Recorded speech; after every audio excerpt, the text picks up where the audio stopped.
Now, we're going to turn our attention to another persistent problem that the Trump administration cannot seem to shake, and that is the continuing fallout surrounding Jeffrey Epstein.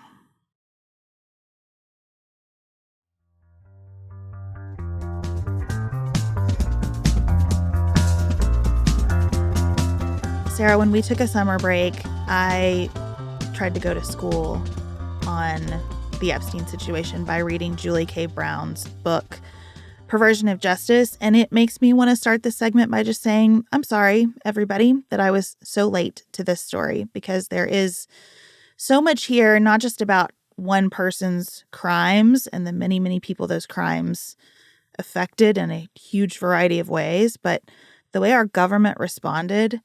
This is a much bigger story that I sort of put on a shelf of something that interests other people but not me. And that was wrong, and I feel bad about it. That's so interesting to me. I still have not learned anything that shocks me out of my initial analysis of the Epstein case. Even when you were like texting me things, I listened to that. The author of that woman was Roth Douthat. I read a David Wallace Wells piece that was really good, and he talks about we don't need more information, we need more meaning.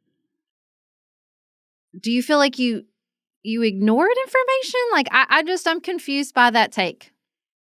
I feel like I decided that because a lot of crazy started to surround this, I decided it was a story for people who like the crazy. And this is a story, if you care at all about criminal justice and equal justice under the law, that is galling from start to finish. The way that Epstein was incarcerated but not really going back to Florida. The way that Florida prosecutors did the judicial equivalent of catch and kill with his case. You know, they took it to a grand jury on one count of solicitation of prostitution. And that is an offensive charge when you think about the ages and the numbers of girls that he was raping and molesting. On through the non-prosecution agreement with the federal government that we still don't have a sense of the scope of and the number of co-conspirators who have not been charged because maybe something to do with that agreement. The fact that he probably never would have ended up in jail were it not for the Miami Herald's reporting, because so many powerful people got together and said, no, we're going to give this one a pass.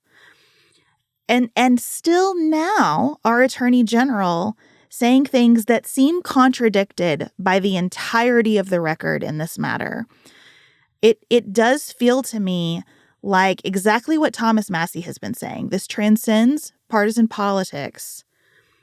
There are people involved of both parties at high levels who had close relationships, who at the very best case scenario saw awfully weird things that should have concerned them and seemed to do nothing.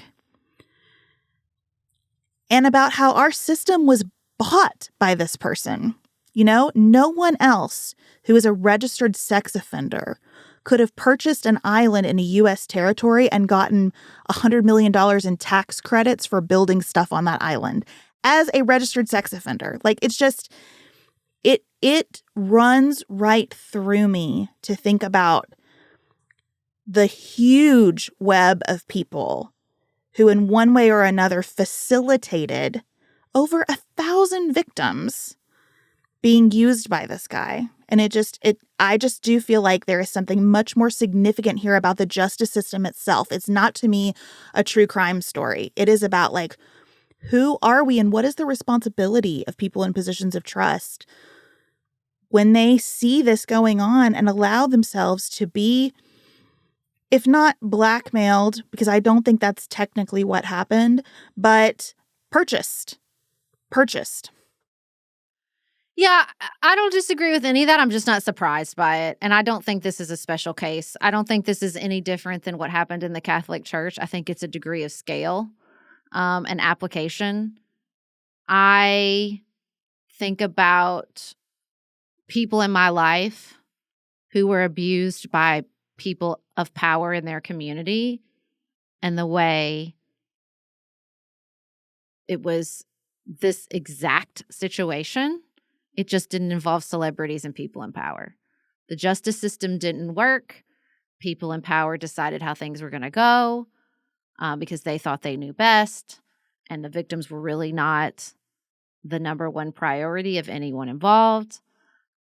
I mean, Kentucky just passed this pretty aggressive communications law because this happens so often with teachers, coaches, students. You see it in church, Boy Scouts. I can go on and on and on about when there is status and power and wealth and celebrity like at play. And celebrity can look a lot of different ways. Celebrity can be a former president or a New York City real estate mogul, or celebrity can be the local football coach. But it's the same shit.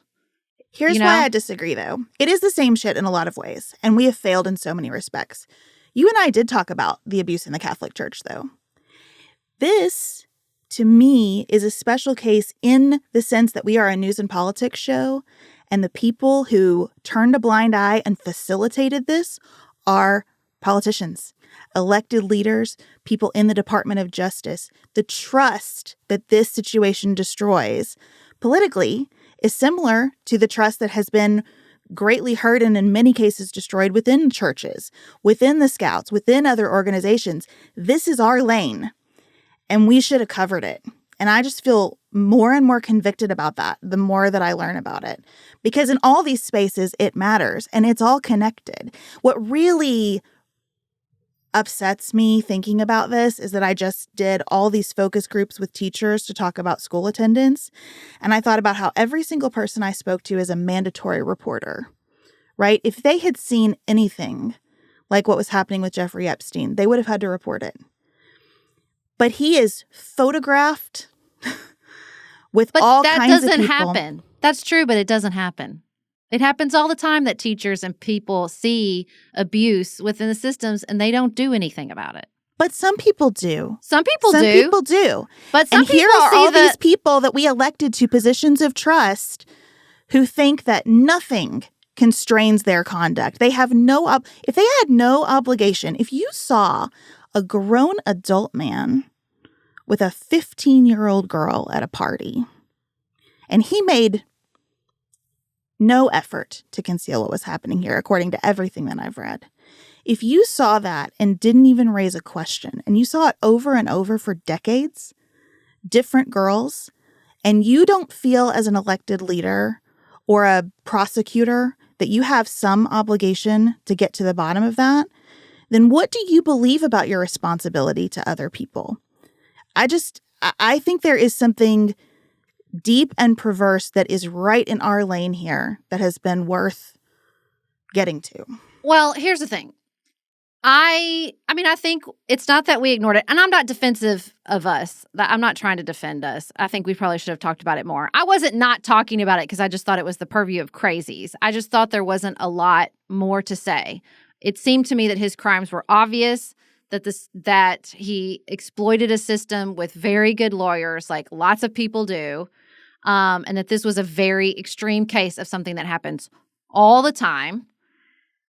And I guess what I'm pushing on, because this is sort of a thing I really try to check myself on. There are people that do that all the time. That dude at Penn State rocked in to a shower where he was raping a boy and did not call the police. And I don't think it's because that guy is also a villain. What I'm pushing on is instead of saying, I would never, we should all say, I would. People I know and love do. People in my community do. And why is that? The David Wallace piece that I think is so good, he says, we don't need more facts. And that's what I didn't want to feed in our coverage of Jeffrey Epstein. We just need to know more. No, we don't. It's right there in front of our face. We don't need to know more. We don't need more facts. We need more meaning. And what I mean by meaning is let's get real. When it particularly comes to sex abuse, it's prolific because we turn a blind eye when it's someone we love, someone we know, someone we're scared of. Like this is basic human behavior that pops up in every institution. Every institution. So why? Why? Agreed. I feel like we're talking about two different things, though, because to me, right, I don't need to know more about the specifics of how Jeffrey Epstein abused, recruited, paid girls. I don't need to know more about that. It is obvious. What is worth knowing more about is how our government responded to it over and over again throughout the course of his life. How our government responded to people bringing them the evidence, to people who came forward even though they were terrified of this man. And our government let them down consistently. And yes, our government does that all the time too. But that doesn't mean we don't talk about it. The pervasiveness of child sex abuse probably means we need to talk about it all a lot more.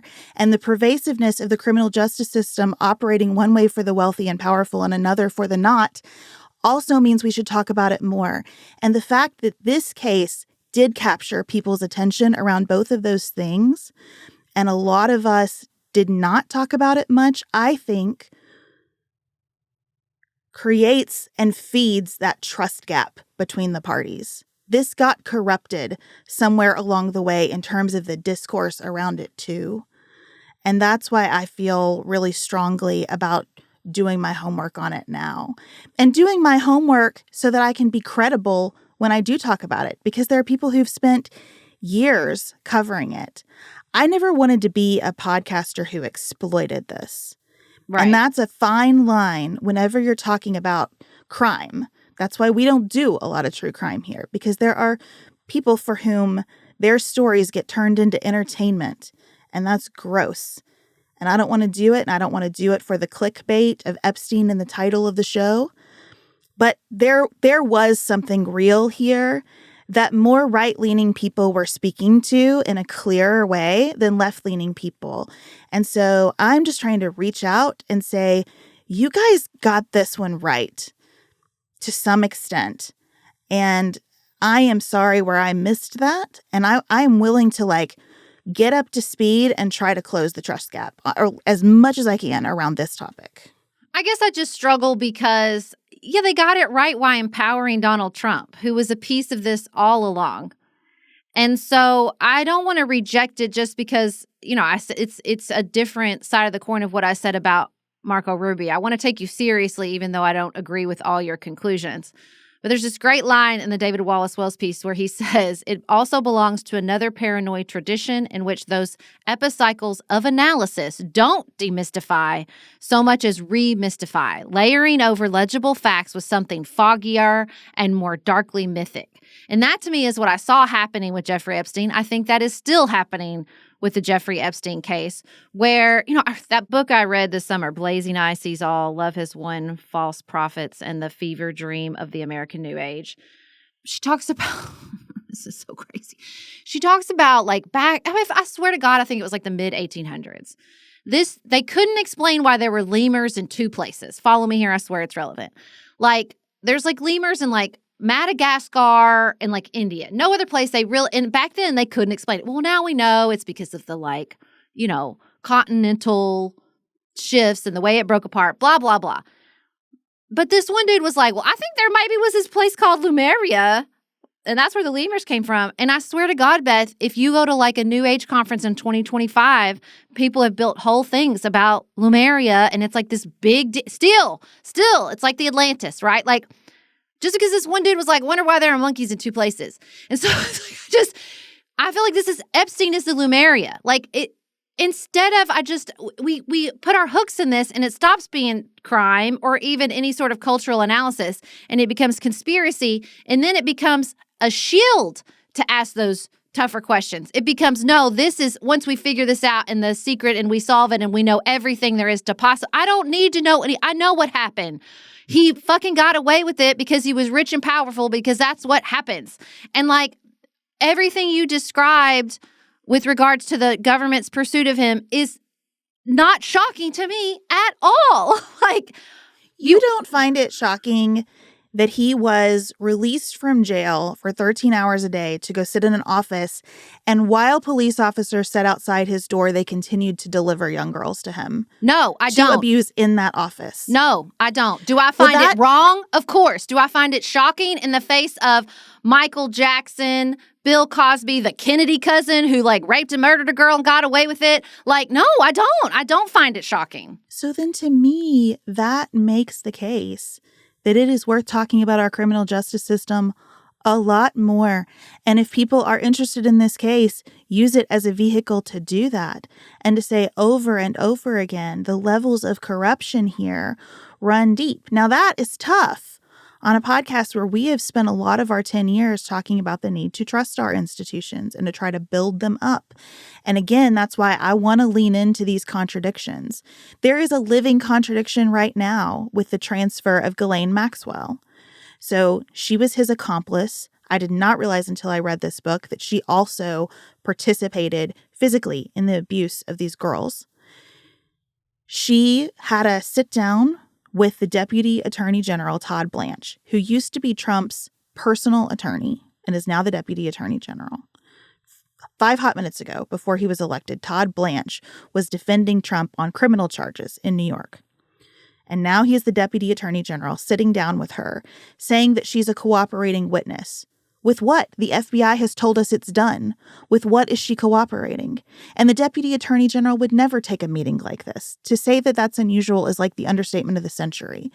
But we know that meeting happened, and we know that shortly after it, she was transferred to a minimum security facility in Bryan, Texas, that typically would not see a convicted sex offender who is serving a long sentence.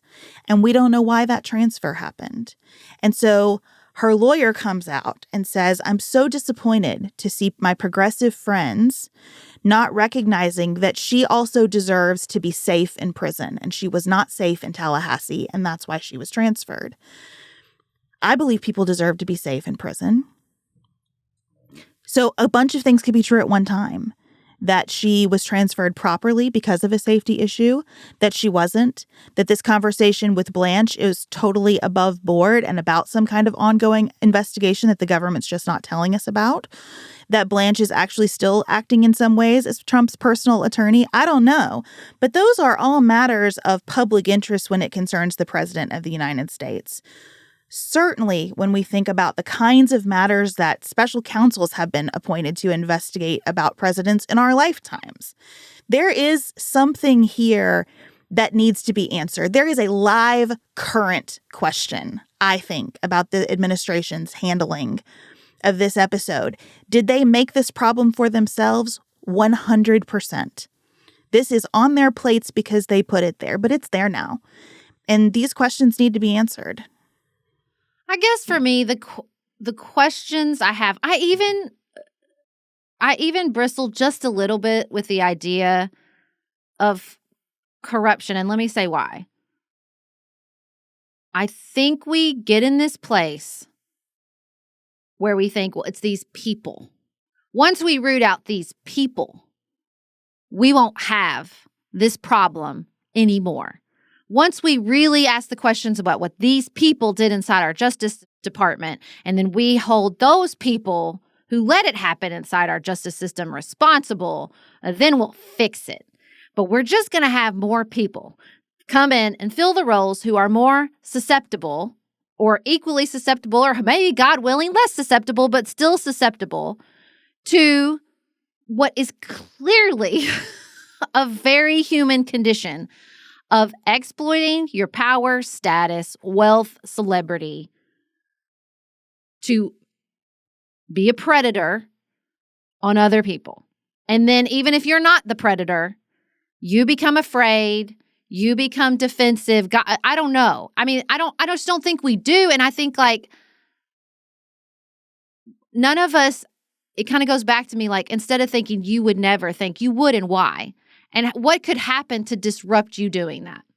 What could be and what processes? Is there a process in place? Is there a psychological off-ramp? Is there, because I'm not sure we've gotten there yet. Like we do a lot of things. We do a lot of mandatory reporting. Well, then we get into these situations like we talked about on our Substack where you have automatic reporting where people who are not abusing their children are getting taken away. So I don't think there's like some magic automatic process where we go, well, this will fix all the future Jeffrey Epsteins.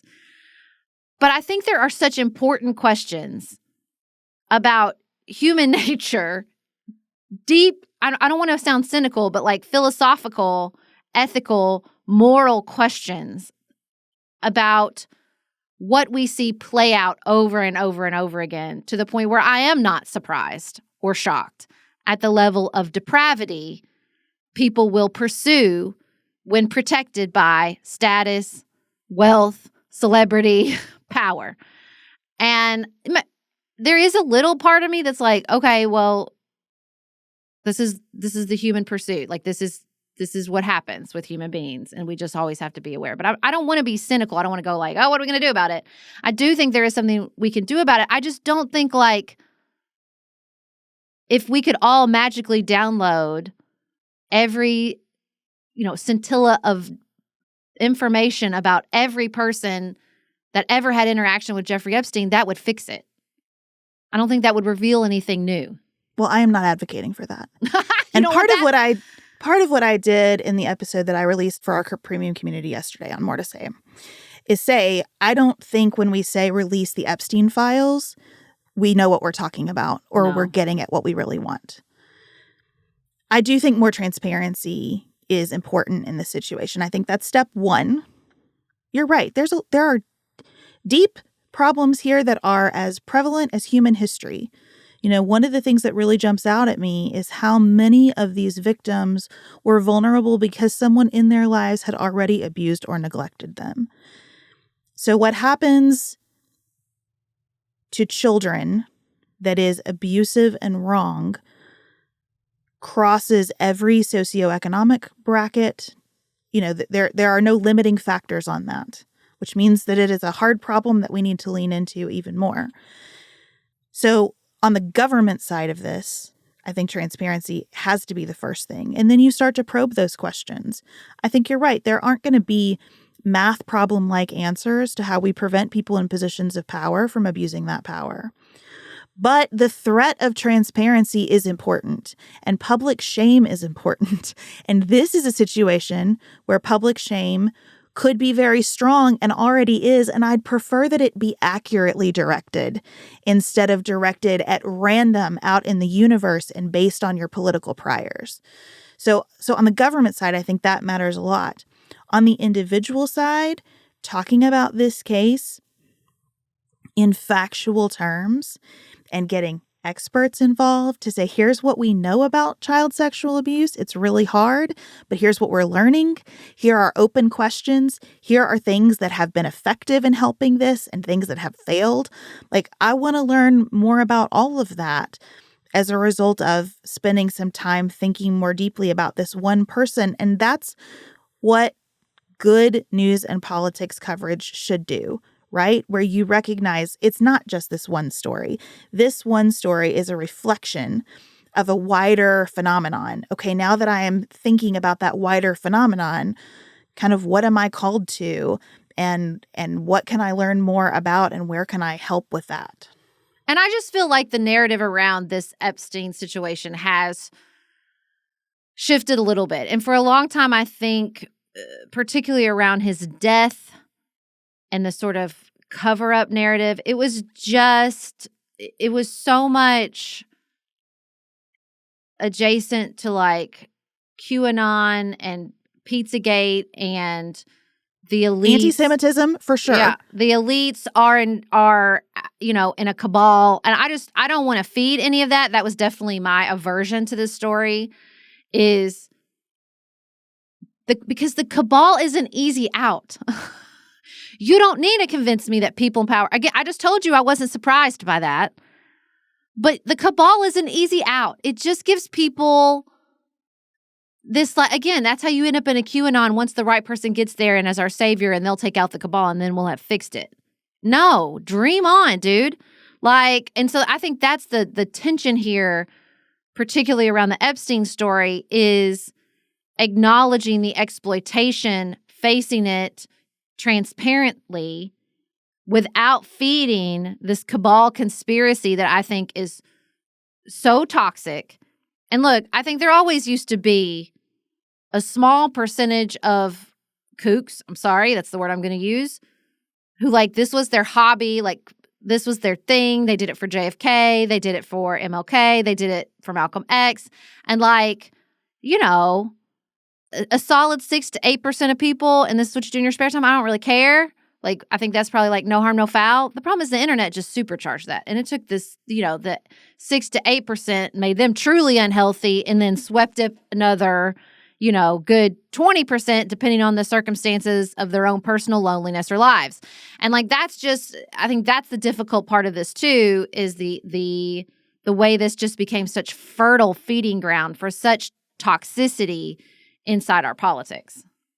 And I think that there are a bunch of things worth paying attention to in that, understanding why this was that fertile ground, because it did have a political impact. So if you want to do politics with the populace that we have, not the populace we want, why did this hit? What is effective in speaking to that need that is based in 100% truth instead of some truth? And then for me, just personally, and one of the reasons that I do have like a profound sense of regret about not doing this exercise earlier, just realizing like I did treat this as the stuff that crazy people are into, and that's really dismissive of the fact that a lot of this does sound crazy and also is true. And so just I want to be more careful in really interrogating like what is the kernel of this from which it all grew, and what can we say about that kernel that contributes something positive instead of just feeding what doesn't work. I'm listening to this short series that Donny O'Sullivan made for CNN called Persuadable. It's about QAnon. And I really love how in the first episode he says, you don't have to be crazy to believe crazy shit. And he talks about his own sort of mental health struggles and how he really understands why some of the people that he has studied fell into QAnon. Like he really gets it. And that perspective of compassion instead of condescension is like really speaking to me and just kind of making me examine like how I've treated a lot of the things that have given birth to portions of the Trump coalition. I feel like you've done this kind of exercise around Make America Healthy Again. Like, what is the kernel of this? No one thinks that a wall of beef tallow at Steak and Shake is making meaningful public health progress, but people have gotten there. Why? They got there for reasons. What are those reasons? And what's the call to action around those reasons? Well, that's exactly what I was going to say. I think that this muscle is one we are all going to have to build, because I'm really on a Davis Wallace Wells kick, I swear, but he wrote this other piece about everything is toxic. I mean, just everything, there is plastic in everything. All up the depths of the ocean, plastic got there before people did, in our blood, in our cells. And so where is the line? How do I talk about that and acknowledge, yeah, you're right, there are toxic chemicals everywhere. And also, your Kardashian cleanse is probably not going to fix it. I think about this in a lot of ways. I think there's so many areas where we have to figure out how to say, yeah, this is messed up. And the status quo, be it academia, be it politics, be it institutions we trusted, be it the scientific community, got us here. What do we do with that? What do we do when the scientific community or academia or somebody we trusted said, no, it's okay, based on the information that they had, maybe in good faith at the time, and now it's not true anymore? Well, how do we talk about that? How do we say, yes, and I still am going to have to trust the scientific information available to me right now. Yes, and I agree with you that people are unhealthy. Yes, and I mean, I shared in our team, there was an NPR piece just this week about how some people, especially children, are very susceptible to ultra-processed food. It's not neutral. Food is not neutral. And so, like, how do we talk about that? How do we say, yes, there was really good things when we were trying to pursue a neutral approach towards food based on psychology and cultural understanding, and also the new science is pushing us in a new direction. What do we do about that? Like, I just think that this muscle where we're going to have to walk the line between what we knew now, especially because information, particularly due to artificial intelligence, is going to be shifting and changing so rapidly, and what we understand to be the truth could change from day to day based on studies, based on new information. And acknowledging that, like, there's a problem, it doesn't mean I think everyone in charge is the problem, right? It doesn't mean I think every expert is a part of the cabal. It doesn't mean I think I should just do my own research on my own body and scrap every medical study. Like, I just think we're in this really difficult place with expertise in particular that makes holding that line between the kernel that speaks, that we all know is true. We all know there's toxicity in our environment, in our own bodies. We all know that people in power exploit that power to prey on those weaker than themselves. We all know that, like, there's just this piece that I talked about this. I felt like I was tying myself in knots, arguing with my dad on one end of the political spectrum and Griffin on the other to say, yeah, but it's okay. Yeah, but it'll be okay. Yeah, but the status quo is okay. And I'm like finally just letting that go and trying to figure out how to surf that wave of new information and change without letting it turn into a tsunami that wipes out everything we've done up until this point. And that's hard enough as an individual exercise. The people who are going to win elections have to be able to go to the next step. People in positions of power have exploited that power, and it's been terrible. And unfortunately, that is not new or unique to the Jeffrey Epstein situation. And I don't have a magic bullet to fix it, but I believe that we can make progress, and here's what that looks like. They have to be able to keep walking down that road, because the answer cannot just be the cynicism that this is how the world works. And we definitely don't want to be in the posture of the this is how the world works cynicism when we start to question whether every single thing in front of us is true or not. And we're already really close to that. So that's why I spent so much time with this, because I do want to know what's true and confirmed. And I want to know what is known and unknown.